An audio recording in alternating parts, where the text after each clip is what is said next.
Yo guy အားလုံးပဲမင်္ဂလာပါ Smoky ပါ Smoky ဒီနေ့ပြောပြမှာတော့ quality sensitivity edit လုပ်မလဲဘယ်လိုမျိုးတင်ရမလဲဆိုတော့ပြောပြပြီးတော့မှာဖြစ်ပါတယ် Okay ရဆိုရင်စလိုက်ကြရအောင်အရင်ဆုံး gain ကနေကျွန်တော်တို့ကိုစော့ထားတဲ့ဟာကို record ယူမယ်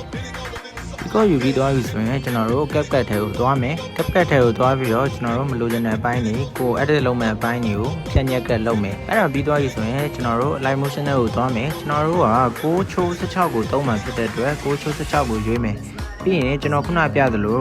face composition area ကိုသွားမယ်အဲ့ဒါဆိုရင်ကျွန်တော်တို့ဟာ96ဖြစ်ပြီပြီးရင်ကျွန်တော်ခုပြသလိုမျိုး export ထုတ်မယ်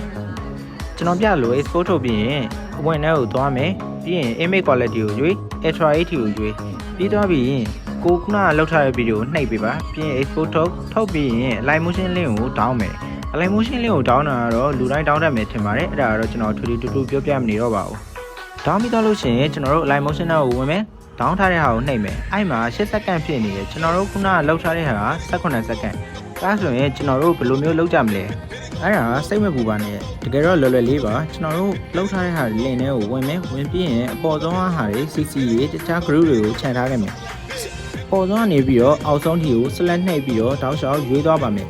တချင်းရဲ့အပေါ်ဟာကိုလည်းခြံထားခဲ့ပါမယ်အောက်ဆုံးကတချင်းကိုခြံမယ်ပြီးရင်အပေါင်းကိုနှိပ် copy လေးကိုနှိပ်လိုက်မယ်ပြီးရင်ကျွန်တော်တို့6ချိုး16ထဲကိုဝင်ပြီးရင်ကိုခုန18စက္ကန့်လောက်ထားတဲ့ဟာရဲ့နောက်ဆုံးနည်းနည်းလေးလောက်မှာ face layer ကိုနှိပ်မယ်အဲ့ဒါဆိုရင်ဆင်ပြေပါပြီခုဒီမှာကျွန်တော်လောက်ထားတာကိုတစ်ချက်ကြည့်လိုက်ပါ